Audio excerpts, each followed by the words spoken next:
गो ब्रह्मण हित छाया जगद्धिताय कृष्णाय गोविंदाय नमो नमः। छवि ललित कमल कोटि सम नवनीलांबर धारिणी शशि वदन कंज विलोचनी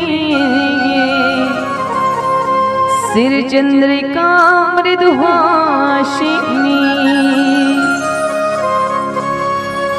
आनंद धन गोविंद मन मंदिर अनन्य निवासिनी धन श्याम धना हित जाते के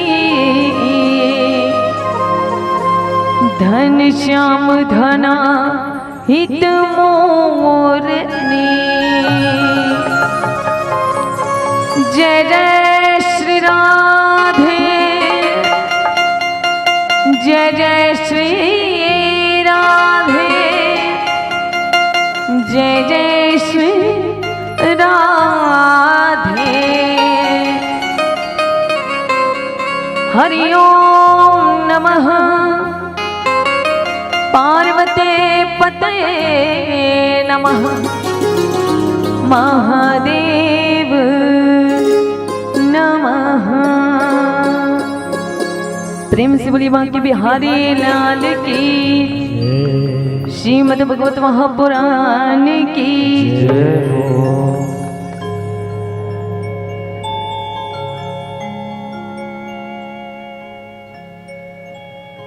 हूँ अपनी वाणी में अमृत घोल। घोलना है कि नहीं घोलना है? अमृत अमृत ही घोलते हो ना पक्का?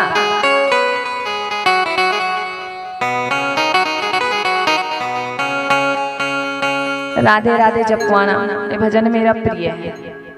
ये भजन मेरा प्रिय है क्योंकि राधे राधे सबसे कहते जाओ उनको भी कहलाते जाओ। सामने वाले को हाय हेलो बाय जिनको भी देखो सिर्फ राधे राधे बोलो। तैयार तैयार ना? अपनी वाणी में अमृत घोल और रसना क्या करना है? क्या बोलना है? और रसना राधे राधे हो अपनी वाणी में अमृत घोल। अपनी वाणी में अमृत घोल रसना राधे राधे बोल रसना राधे बोल रसना राधे राधे बोल। ये बोल बड़े अनमोल ये बोल बड़े अनमोल रसना राधे राधे बोल रसना राधे राधे बोल रसना राधे राधे बोल।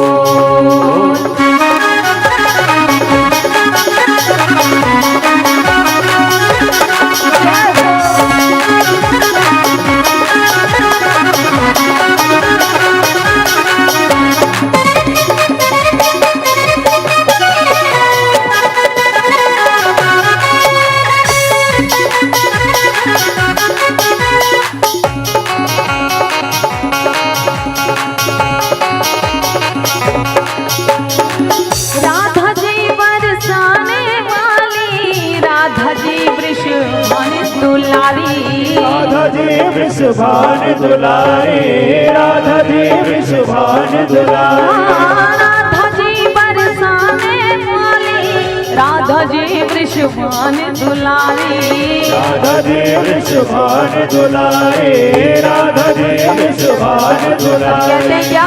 ये दो अक्षर हैं अनमोल है इस जगत के, इसलिए क्या कहते हैं? ये अक्षर है अनमोल दो अक्षर है अनमोल ओ रचना राधे राधे बोल रचना राधे राधे बोलो रचना राधे राधे बोल।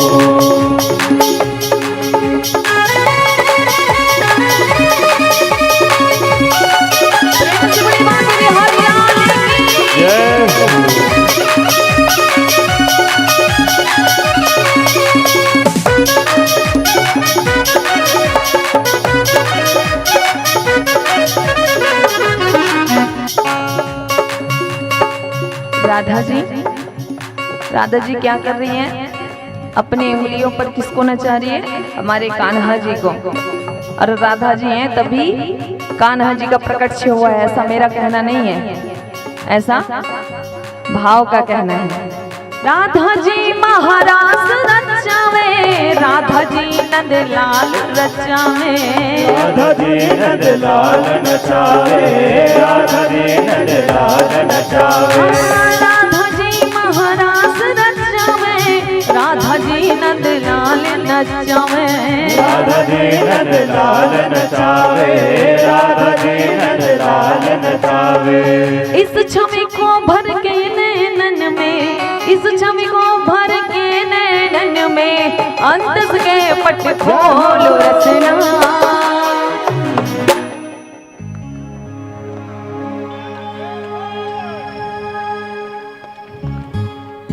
ओ रसना, ओ रसना राधे राधे बोल रसना, राधे राधे बोल रसना, राधे राधे बोल रसना राधे राधे बोल रसना, राधे राधे बोल ओ रसना राधे राधे बोल ओ रसना राधे राधे बोल ओ रसना। राधे राधे बोल। प्रेम से बोली माँ के बिहारी लाल की जय हो।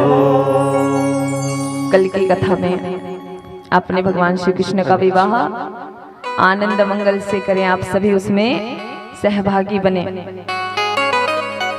तो भगवान श्री कृष्ण जी का विवाह हुआ रुक्मिणी के साथ। माता लक्ष्मी रुक्मिणी जो है गोविंद को पति रूप में पाकर के बहुत गदगद हुई, खुश हुई। समय के साथ माता रुक्मिणी और भगवान श्री कृष्ण जी के प्रथम पुत्र हुए, जिनका नाम है प्रद्युम्न। पर कहते हैं ना, अगर मानव हो या भगवान, ये सभी के साथ हो रहा है। व्यक्ति अगर प्रगति की ओर बढ़ता जावे ना, तो दुश्मन भी अपने आप बन जाते हैं। भैया जी भैया जी भैया जी, ध्यान रखे इस चीज का, है ना। यहाँ पे रख दो, यहाँ पे रख दो।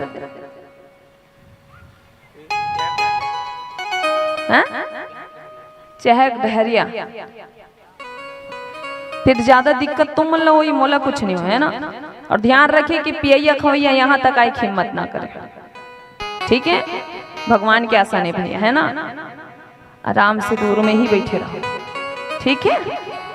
प्रेम से बोलिए बांके बिहारी लाल की।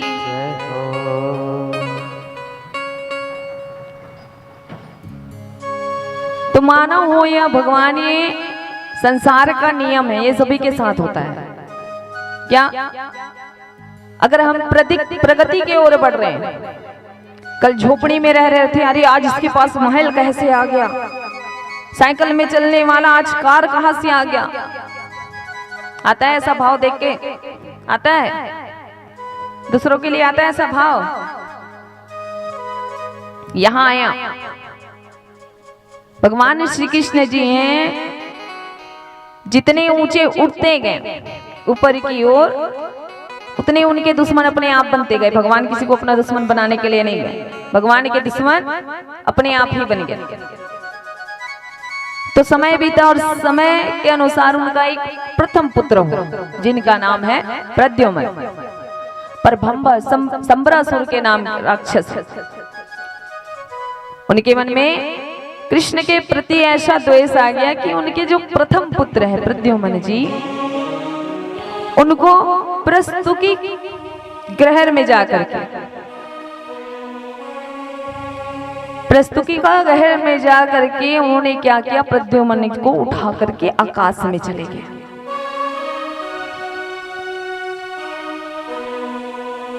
भगवान श्री कृष्ण के प्रथम पुत्र को लेकर के वो आकाश में उड़ गए। भगवान श्री कृष्ण ने रोकने का बड़ा प्रयास किया, पर संबरासुर ने क्या किया, बालक को ले जा करके नदी में फेंक दिया। और नदी में फेंके तो सार्क मछली होते ना समुद्र में, उस बच्चे को निगल गए। पर संबरासुर जो है उनको पहले से पता चल गया था कि कृष्ण का प्रथम पुत्र है, मेरा काल होगा, मेरी मृत्यु उसी के हाथ होगी। पर प्रभु ने जो तय कर दिया, हमारा जन्म और मृत्यु एक साथ होता है। जब हम आए ना पृथ्वी पर, जब हम आते हैं उसी समय हमारी मृत्यु कैसे होगी, कब होगी, ये तय हो जाता है।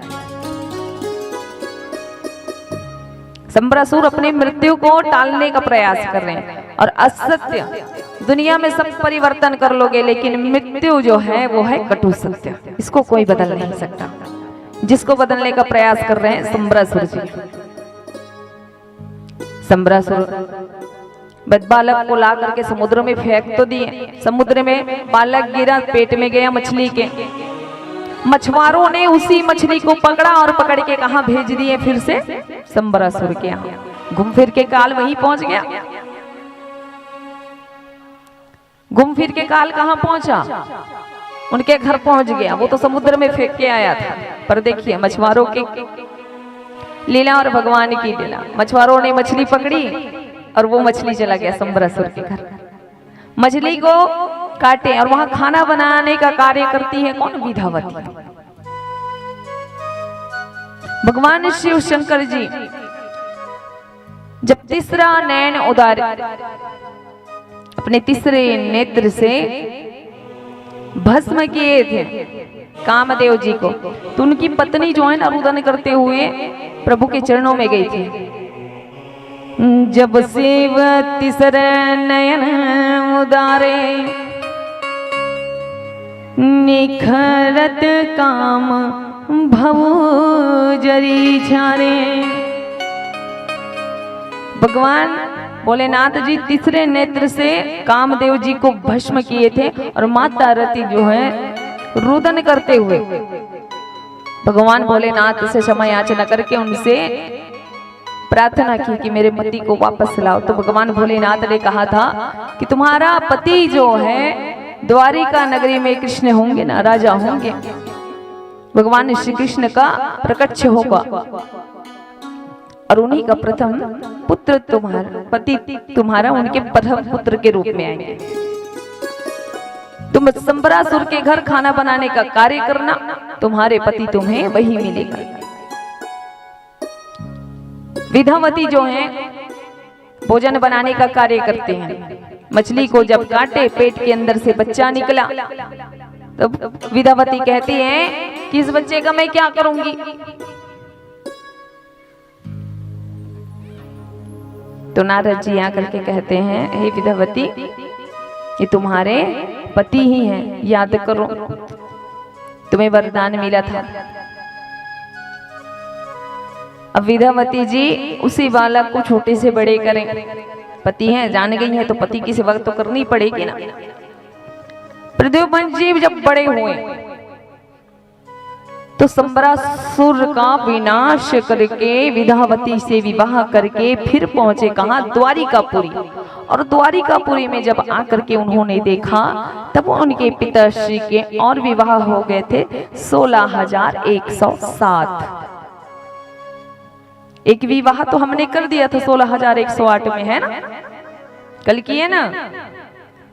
तो माता रुक्मणी के पुत्र तो प्रद्युम्न है, पहले से उनकी एक माँ है, लेकिन आकर के जब देखे तो द्वारिकाधीश जी के 16,107 विवाह और हो चुके थे। अब 16,000 विवाह, 16,107 विवाह कैसे हुए, इसके बारे में हम सुनेंगे। उससे पहले एक छोटा सा भजन भैया के मुखारविंद से। प्रेम से बोले बांके बिहारी लाल की,